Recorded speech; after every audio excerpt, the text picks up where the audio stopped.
Good evening. Thank you so much for tuning in. I'm Amrita Balachandra. I'm going to get straight to the topic. We're talking about the government farmers standoff and what the latest is on this story because farmers have been protesting for several months now, and this is where it stands. I'm going to give you a couple of updates before we get in our guests for the show today.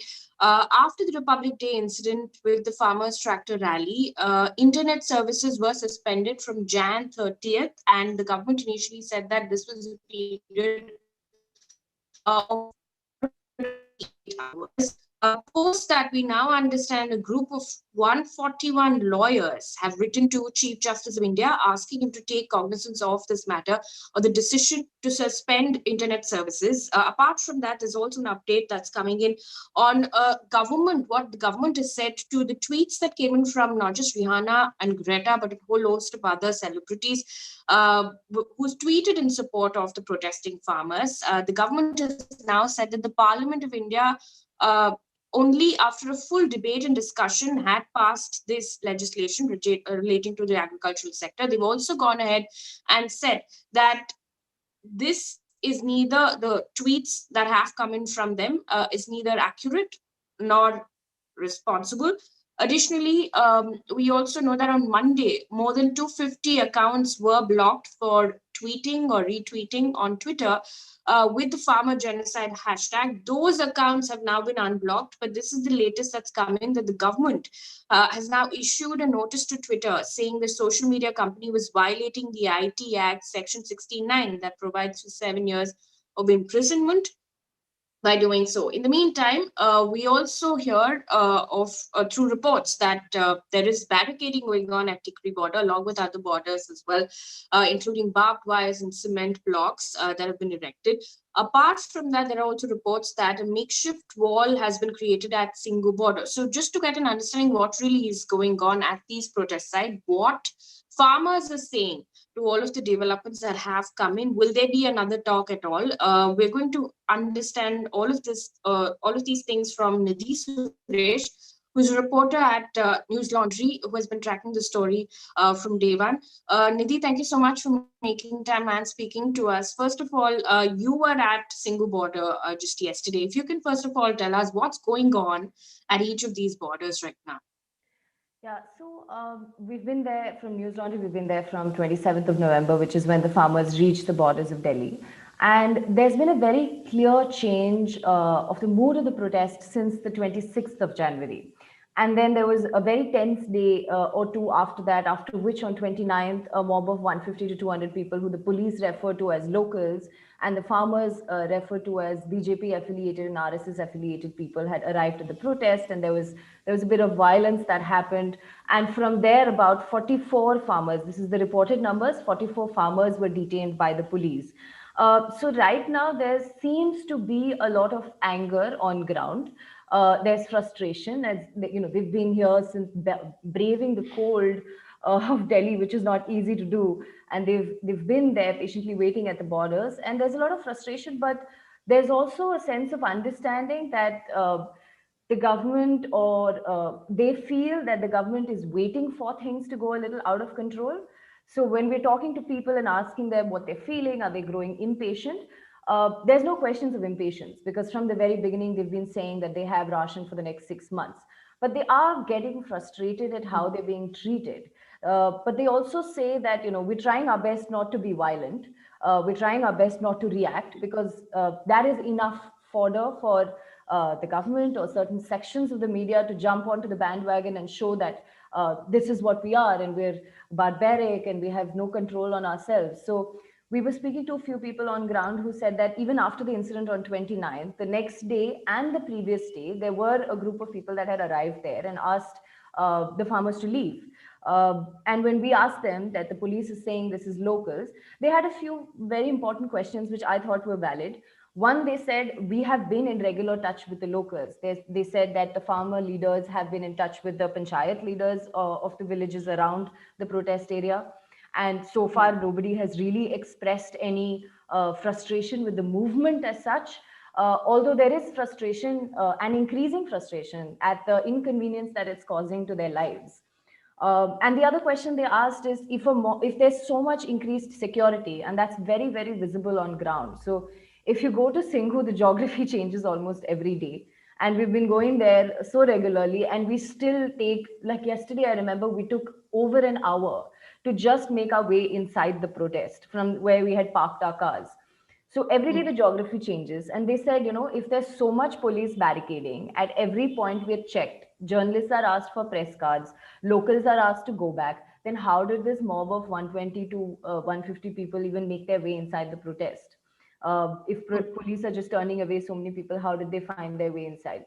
And these are You're questions. talking about the stone pelting incident. If you can Yeah, first of all, you can yeah, tell us a little bit about that. There are lots of viewers yeah, who've just joined in as well, yeah. to just give some context to what happened. Yeah, so on 29th, it basically started on 28th. After the Republic Day incident, there seemed to be a lot of anger, and there was a lot of misinformation about the Indian flag being disrespected at the Red Fort. So there was a 2 or 3 of tense days, and then there was a mob of, I think, about 20 to 50 people who'd arrived there on 28th, asking the farmers to go back, telling them. So, as per the farmers, they said that this group told us that if you don't leave tomorrow, we will be back there with 2 lakh people asking you to leave. And apparently, they said very openly that they were affiliated to the RSS and BJP. Now, we were not there, so I can't give first-hand information about that. But I'm quoting the farmers we met on ground. On 29th, there was a larger group of 150 to 200 people who'd come there. And then there was the violence that happened where and finally the crowd had to be dispersed with lathi charge and tear gassing. Farmers said that this mob that had arrived started stone pelting, and right in front of the protest is a ladies only tent. So there were old women and younger girls who were injured. Petrol bombs were thrown, is what they say. And then on 20 and 30th, again, a smaller group came and asked them to leave, but there was no violence that took place. And this is that context. And it is to this incident that they've been asking this question of how did the mob make their way and how can they be locals? Because the police are saying these are the locals who are frustrated with the protest. Uh, but yesterday, we also went there to speak to the locals to really Okay. understand what is the sentiment, are they really frustrated or not, and whether they were part of the crowd, did they recognize anyone from their own villages. We didn't find even one person who said that they recognized anyone from the mob of 150 to 200 people. They did say that yes, they're frustrated, but they also said that it's not with the farmers movement as such. They're frustrated with the fact that they're having to walk, that rations, they're not able to get their rations. They said, if there's a death in the family, they're not able to call an ambulance, they're not able to take the body out. So the locals are frustrated with that sort of inconvenience and having to walk, and every day the security just increases. So the distance that they have to walk just keeps increasing. So these are I some of the also things want to ask. on the ground. I also want to ask you this. One of the questions that's also popping up in the chat window right now is how are journalists and perhaps more farmers who want to Mm. join the protest, for instance, are getting Mm. into the protest site? What kind of barricading do you see outside each of these as well?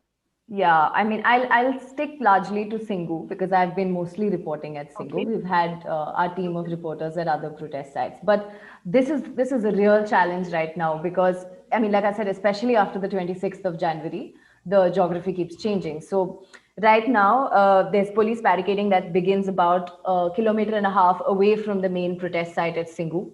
Previously, you could drive up at least about 500 meters away from the protest, park your cars, park your OB vans, and then move into the protest. And then you have to show your press card at almost 3 to 4 police barricades. 3 days ago, when we'd gone, they didn't allow us to enter the protest from the main road. They said you have to take a detour. We took a detour where the Delhi police had dug a massive crater-like trench on in the road that leads to the protest area and barricaded it, basically indicating that we don't want you to cross the protest. But there were policemen standing around, and we also told them, how much do you expect us to walk? And then they sort of allowed us to go from the side of the trench, and that's how every other journalist started making their way. So it was basically a completely pointless trench that they had dug. But yesterday, when we went back, the police were very strict about the fact that you can't cross that detour. So you have to take another detour, and nobody is there to tell you that the geography has changed, or you need to take another road. So you're just in the dark trying to make your way. And by evening yesterday, they completely denied entry to journalists. Like, I had gone in the morning, we showed the same press card, they allowed us in. And by evening, when I stepped out and I said, okay, it was around 6 p.m. and I wanted to go back in, me and my colleague Lippy, our producer. And the police just told me that, no, you can't go in. And when I asked him why, he said, show me your press card. And I did. And he said, this is not a national authorized press card, which I'm also not sure what exactly he meant. So I asked him, can you clarify to me what that really means? And then he just walked away without responding to us. And then I also saw NDTV that today morning they couldn't go in. So there's no official ban on the media, which I checked with the police. Is there an official ban on media? And he's on ground and he said, no, there's no official ban. You can go till the last police checkpoint, but not into the protest.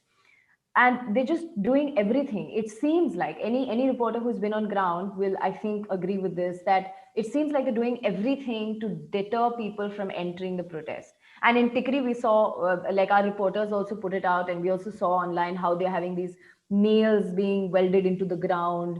They're making sure that. I'm sorry to interject, but are other journalists also facing the same problem? What does national authorized mean? Did you manage to ask that? I couldn't hear you. Sorry, what was it? The press card. You said that they had a problem with the press card. So Yeah. are other journalists also facing the same problem? And what does national authorized card mean? Yeah, I don't know what national authorized card really means, because I tried to ask him. He just evaded the question and walked away. And as far as I know, I spoke to some other journalists on ground. They said that one or two of them said, yes, we are also not able to enter. Today morning, I saw that the NDTV journalist Saurabh Shukla was not allowed to enter as well. So as of now, that's the news that we've got. I don't know if any other journalists were allowed to enter or not. I haven't been able to keep track of all of them, but I've heard from few of them that they're not allowing entry. Yesterday, they definitely didn't allow me, giving me this reason, which I don't know what it meant. So, yeah. I also want to ask you, from Jan 30th, internet services were suspended. Is that continuing? Because there's an update that's come in as of today that a group of 141 lawyers have raised this with the CJI as well. Yeah, it is continuing till today, because we were trying to get in touch with someone near the border, and we were just not able to get in touch with them online or send them any links, because we can't sort of reach them over the internet. So there's definitely internet suspended today. And I believe it's been extended till tomorrow, at least. It's been extended till tomorrow. Yeah. And what are farmers at the site telling you about this?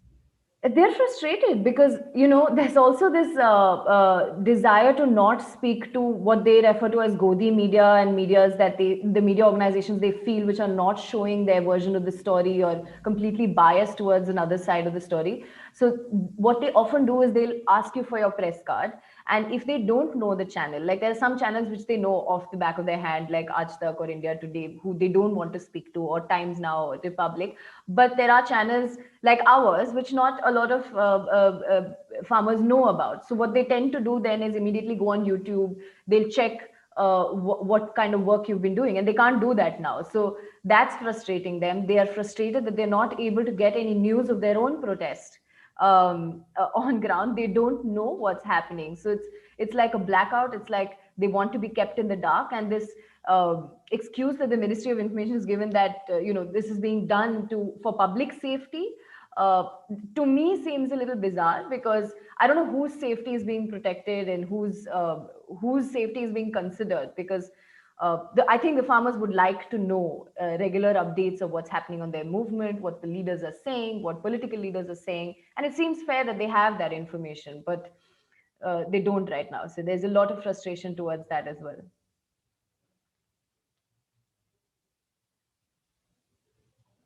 Hello?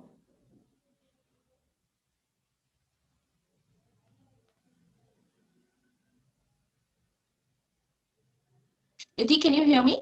I can. I lost you. I think there was a problem with one of our connections, but I just want to also ask you, with everything that's going on right now, there was information that farmers were also planning a chakka jam on January 6th, I beg your pardon, February 6th. Is that still happening? what is the update on that? And if there are barricades, then how is that going to happen? Yeah, it's a little unclear because, last time Supreme Court said that it is up to the Delhi police to decide whether a protest will happen or not. I think if it continues, it will be the same process here. As of now, it's a bit unclear whether that will happen. And they're also having communication issues between each other because of internet. So unless, you're near the stage or word passes through mouth, you're not entirely sure of how to mobilize everyone. So that's proven to be a challenge. So I don't know if there's a complete confirmation of whether they will do it. We're hearing from the farmer leaders that they will. How it will happen still remains unclear because the kind of barricading that you see on ground, uh, it just looks like a different level, and they're just welding the stone barricades to the ground. Yesterday they were in the process of welding. There's cement machines there. So I really don't know what they're preparing for. And with the denying of media entry, it's almost a little scary that what is it that they're really trying to hide or protect or keep away from the journalists. And before we wrap up, a quick word on what is going to happen as far as the government talk with the farmers is concerned, because we know that an umbrella body of farmer unions actually came out and said that there can be no formal talks with the government until harassment by police and administration stops. The government has said over and over again that the offer that they made to hold the farm laws still is on the table. So from the looks of it right now, is there any information on whether there will be another talk or not? I don't know, because I think the government has remained very adamant on the fact that they're willing to hold the laws for a year and a half. And we also know that the general elections will be very close to that after. So we don't know, the farmers are also aware of it and they don't know how that might turn out for them. And to mobilize such a large gathering again is going to be a mammoth task. And they're also not confident if people will have the patience, and this protest might lose steam by then. So it's important for them to protest right now, is what they say. And they've also proposed, I think, 10 amendments in their talks, which the farmers have rejected, because the farmers are very clear. They've said that the point here is to repeal and not have a conversation, because they're not interested in a conversation. It's a matter of dignity. It's a matter of integrity. And they said that the government can keep putting things on hold and keep suggesting amendments, but we're not moving till you repeal the three laws and write MSP into law. So it's almost like they're at loggerheads right now and have been for a while. And it doesn't seem to be going forward. So I'm also, as a reporter, quite curious to see politically how this is going to go ahead. All right. So a couple of things that you've told us, and the information that's really come in is one, internet still remains suspended. It will be till tomorrow. Yeah. There is barricading outside each of these borders. Of course, journalists are finding it extremely difficult to go inside the protest site as well. What's going to happen as far as the plans that farmers have regarding Chakka Jam on the 6th of February is concerned, we don't know yet what is going to really happen. And we don't even know whether there will be another set of talks as well, but we continue to track the story. And for viewers who are watching in, especially the ones who have contributed, and a lot of people had a lot of nice things to say about you as well, Nidhi. They say that you're doing great work at News Laundry. But Bharat, Amit, Dips, and Milan, thank you for the contribution as well. Nidhi, thank you so much for joining us.